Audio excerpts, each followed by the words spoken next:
제가 이제 최근에 제가 알기로도 조금 희귀한 제가 손해배상업을 하면서 나름 약간의 한 획을 그었다라고 생각이 드는 사건을 하나 올해 끝낸 게 있어서 거기에 대한 좀 사례를 좀 안내를 좀 해드리고 넘어가도록 할게요. 영업배상 책임보험에서 어린아이의 후유장애를 인정받아서 보상받은 사례인데, 그러니까 미취학 아동이 노동능력 상실을 있다라고 평가를 받고 보험회사에서 승인받은 사건이거든요. 7살 아이의 경우에는 그렇게 인정받고 그렇게 지급까지 되는 경우가 사실 저는 거의 처음이어가지고, 그래서 요걸 좀 내용을 좀 준비를 좀 해봤습니다.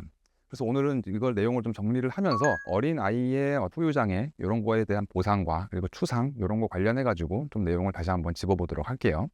실무를 하다 보면 이제 어린아이 사건들도 상담 의뢰나 아니면 뭐 의뢰 사건 의뢰가 좀 많이 들어오긴 하거든요. 근데 제가 상담하면서 느끼는 건데, 사실 굉장히 어려운 사건이 이제 어린아이들이 다쳐서 거기에 대한 어떤 배상 책임이나 이런 걸 처리하는 사건이에요. 왜 그러냐면 이제 보통은 부모님들이 이제 이 사건을 앞에 나서서 저희랑 같이 사건을 진행을 하는데, 일단 굉장히 좀 예민해져 있으시죠. 아이가 다친 사건이기 때문에 충분히 이해가 됩니다. 근데 사실 그에 비해서 당하는 어떤 고통이나 슬픔에 비해서 사실은 보상금이 굉장히 작고, 또 사건도 굉장히 길고 또 괴로워서 저희가 좀 맡아서 진행하는데 많이 꺼려지는 사건이기도 하거든요. 그 이유는 우리가 이제 손해액을 산출할 때 어떤 여러 가지 보상 항목들이 있겠지만, 가장 큰 항목을 차지하는 게 사실은 후유장애에 대한 보상, 여러분들이 알고 있는 상실 수익에 대한 보상을 받는 게 가장 큰 항목을 차지하는 비중이거든요. 근데 어린아이의 경우에는 그 후유장애 평가받는 게 이제 우리가 법률과 그리고 이제 보험 약관, 여기서 다 공통적으로 인정하는 장애평가 기준인 맥브라이드 기준에는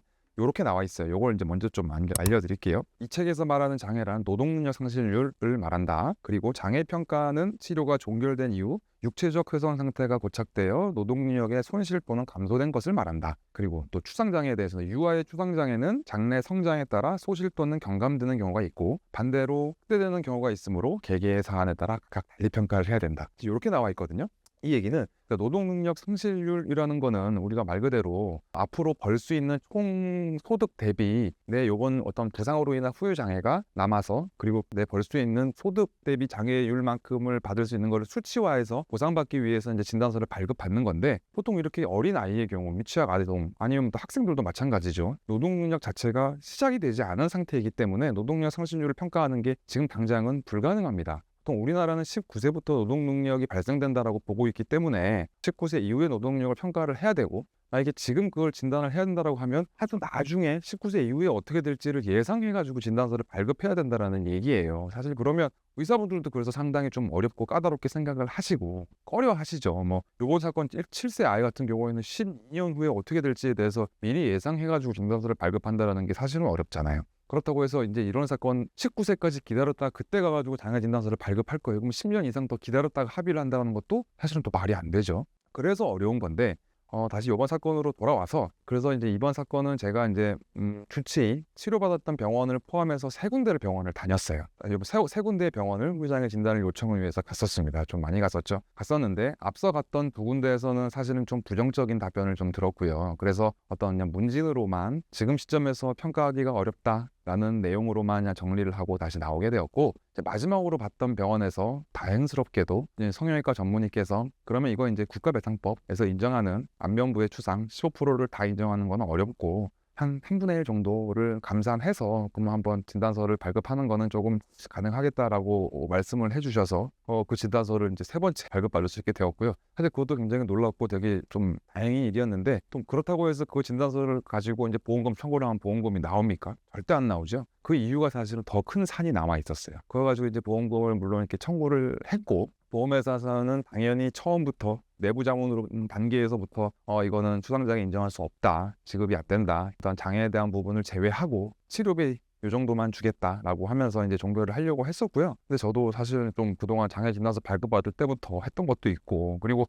이 아이 사건인 것도 저도 좀 어떤 뭐 마음적 심적인 것도 또 작용을 해서 오기가 생겼어요. 그래가지고 맥브라이드에 나와 있었던 그런 아이의 추상장애의 경우에는 성장함에 따라서 그 크기나 이런 것들이 커질 수도 있다, 이런 문구를 활용해서 실제로 그렇게 흉터가 더 커진 사례를 제가 찾아서 제시를 하기도 했고, 그리고 부모님이나 그리고 제가 직접 하기도 했지만 아이 사진을 거의 매주 수백 장을 찍었어요. 수백 장을 찍어가지고 보험회사에 매주 보냈어요. 안 나온 걸로 좀 골라서 보내긴 했지만 수십 장을 장을 매주 사진을 보내면서 이거 지금 현재 상태다. 지금 이 사진을 봐라. 이거 너희 잠은 또 보내라. 외부 잠은 또 보내. 그렇게 해서 결국 5%에 대한 추상장애가 사실은 인정이 돼서 올해 끝났어요.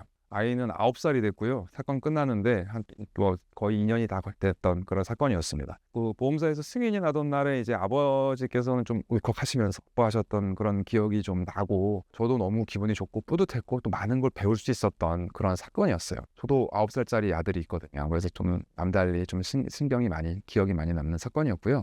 그래서 정리를 하면 이제 아이들 사건의 경우에는 아마 실제로 지금 독립선사 일을 실무를 하고 계신 분들도 같은 생각이시겠지만, 상담 단계에서부터 저희가 말로는 위로를 드리고 잘 사건이 될 수도 있을 겁니다 라고 말로는 설명을 드리지만, 제 어떤 마음과 머릿속에는 너 별로 바상 받기가 어려울 텐데, 나중에 최종 합의금이 별로 크지 않을 텐데 라는 생각이 굉장히 지배적이에요, 사실은. 그리고 실제로 대부분 그렇게 작은 금액으로 사건이 종결이 되고 있고요, 대부분은. 근데 이번 사건을 통해 저도 느꼈고, 또 여러분들도 지금 제가 드리는 말씀을 통해서 좀 느끼시면 좋겠는 게, 그러니까 아예 너무 미미한 건 당연히 안 되겠지만 어떤 경계선에 있고 가능성이 조금이라도 있는 사건이라고 하면 추상도 마찬가지고, 그리고 어떤 골절이나 이런 걸 통한 어떤 후유장애도 마찬가지고, 최소의 노력을 다해서 여러 번 시도하고 도전하고 본격적으로 저희가 또 자문을 받고 이렇게 하면 후유장애까지 인정돼서 보상받을 수 있는 사례가 있을 수도 있다라는 거를 꼭 좀 알려드리고 싶었고요. 실무를 하시는 여러분들, 그러니까 마음적으로 뿌듯하고 보람된 것도 물론 그렇지만, 사실 이런 사건의 경우에는 영구장애를 기반으로 하기 때문에 20살 때부터 정년 때까지 영구장애로 인한 항해질주의액을 산출하면 잘 아시겠지만 그 보상 금액이 굉장히 큽니다.